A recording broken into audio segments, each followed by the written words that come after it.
প্রেম, প্রতিশ্রুতি আর বিশ্বাসের আড়ালে লুকিয়ে থাকে কখনো অদ্ভুত রহস্য। এক মুহূর্তে হাসি, পরের মুহূর্তেই কান্না। একটি শেষ আলিঙ্গন, যা হয়ে ওঠে জীবনের শেষ অধ্যায়ের শুরু। শান্তিনিকেতনের লালমাটির পথ ধরে শুরু হয়েছিল নীরবতার এক পথ চলা। বন্ধুরা, তাহলে শুনুন পুরো গল্পটি, আশা করি ভালো লাগবে। শান্তিনিকেতনের বোলপুর, শীতের এক সন্ধ্যা। লালমাটির পথ ধরে পাশাপাশি হাঁটছিল ঐশী আর সৌম্য। ঐশী ক্রিমিনাল সাইকোলজি নিয়ে গবেষণা করছিল, আর সৌম্য কলকাতার একটি নামী সফটওয়্যার কোম্পানিতে চাকরি করত। দুজনের মধ্যে গভীর প্রেম, তবু তারা চুপচাপ হাঁটছিল। চারপাশে ঝিরঝিরে বাতাস, শুকনো শালপাতার খসখস শব্দ, আর দূরে বাজতে থাকা বাঁশির সুর। ঐশীর লম্বা চুল হাওয়ায় উড়ে গিয়ে সৌম্যের মুখে লাগলো। সৌম্যের চোখে ভয়ের ছাপ ফুটে উঠল। সে মৃদুস্বরে বলল, এইভাবে এতদূর নির্জনে আসা উচিত নয় ঐশী, সবাই আমাদের খুঁজছে। ঐশী হাসল, ঠোঁট কামড়ে মজা করে বলল, তুমি কি ভয় পাচ্ছ? তারপর সে হঠাৎ দাঁড়িয়ে সৌম্যের মুখ টেনে কাছে আনলো আর ঠোঁটে চুমু দিল। সেই মুহূর্তে তারা কেউ জানতো না এটাই তাদের শেষ আলিঙ্গন। পরদিন ভোর, শিউলি ফুলে ভরা বাগানের পাশেই এক জেলে কাক ডাকা ভরে লেকের জলে জাল ফেলছিল। হঠাৎ তার চোখে পড়ে কিছু অস্বাভাবিক। কচুরিপানার ভেতর ভেসে আছে এক তরুণীর দেহ। জেলের চিৎকারে আশপাশের মানুষ ছুটে এলো। পুলিশ এসে দেহ উদ্ধার করলো। চারপাশে হাহাকার ছড়িয়ে পড়ল। সবার মুখে একটাই প্রশ্ন, কে এই মেয়ে? ফরেন্সিক টিম দেহ পরীক্ষা করে পায় একটি ব্যাগ। তাতে আধার কার্ড, ক্রেডিট কার্ড, কিছু মেকআপ সামগ্রী আর একটি মোবাইল ফোন। আইডি দেখে জানা গেল মেয়েটির নাম ঐশী সেনগুপ্ত, বাড়ি পুরুলিয়ায়।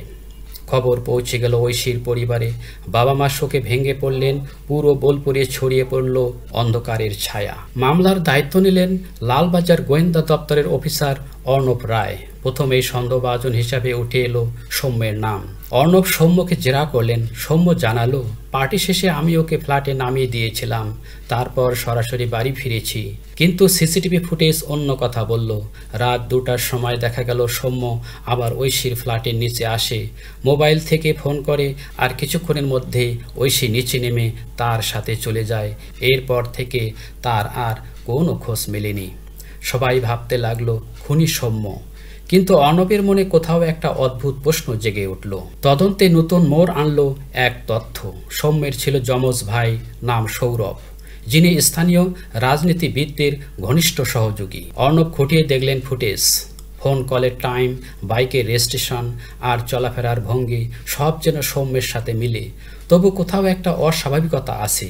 ঐশীর মৃত্যুর কারণ, গলায় কোনো ফাঁসের দাগ নেই, শরীরে আঘাত নেই, মনে হলো শ্বাসরোধ করা হয়েছে, কিন্তু কিভাবে?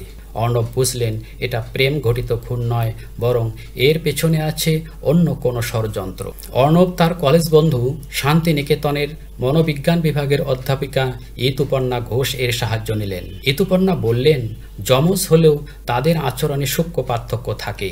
যদি আমি দুজনকে একসাথে জেরা করতে পারি তবে সত্য বেরিয়ে আসবে। পরের দিন থানায় ডাকা হলো সৌম্য ও সৌরভকে। সৌম্য লাল শার্ট আর সৌরভকে নীল শার্ট পরতে বলা হলো। ঋতুপর্ণা দুজনকে সামনে বসিয়ে জেরা শুরু করলেন। সৌম্যের কণ্ঠে শোকার্ত নির্দোষ সুর, অথচ সৌরভের চোখে অস্বস্তি, ঠোঁটে কৃত্রিম হাসি। তার হাত বারবার নিজের বাম কাঁধে যাচ্ছিল, যেন এক অদ্ভুত অঙ্গভঙ্গি। ঋতুপর্ণা ভিডিও রেকর্ডিং চালিয়ে বললেন, দেখুন সৌরভ বারবার কাঁধে হাত দিচ্ছে, এবার রাতের ফুটেজ চালান। ফুটেজে দেখা গেল রাত 2টায় যে ব্যক্তি ঐশীর ফ্ল্যাটের নিচে বাইক নিয়ে এসেছিল, সেও একইভাবে কাঁধে হাত দিচ্ছিল। সবাই স্তব্ধ। পরিষ্কার হয়ে গেল ঐশীকে নিতে এসেছিল সৌরভ, সৌম্য নয়।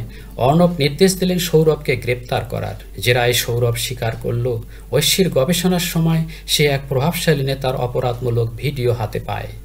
সেই ভিডিও ফাঁস হয়ে গেলে নেতার রাজনৈতিক জীবন শেষ হয়ে যেত। সেই ভিডিও উদ্ধার করতেই সৌরভ ঐশীকে ডেকে লেকের ধারে নিয়ে যায়। পেছন থেকে প্লাস্টিক ব্যাগে ক্লোরোফর্ম স্প্রে করে তার মুখ চেপে ধরে।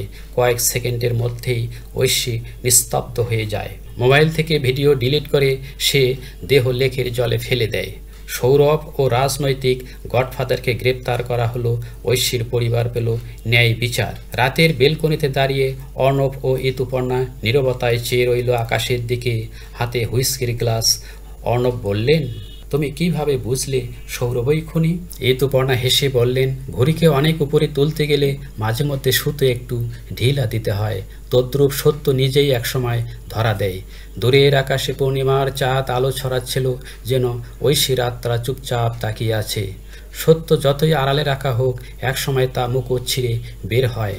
ন্যায় বিচার মিললেও বেঁচে থাকে শূন্যতা, বেঁচে থাকে শেষ আলিঙ্গনের স্মৃতি। হয়তো আকাশের পূর্ণিমা চাঁদে আজও ঐশীর আত্মা তাকিয়ে থাকে, আমাদের মনে করিয়ে দেয় অন্ধকার যতই গভীর হোক, আলো একদিন ফিরে আসবেই। বন্ধুরা, যদি গল্পটি ভালো লেগে থাকে তবে একটি লাইক দিয়ে উৎসাহ দিন, আর নতুন নতুন গল্প পেতে চ্যানেলটি সাবস্ক্রাইব করতে ভুলবেন না।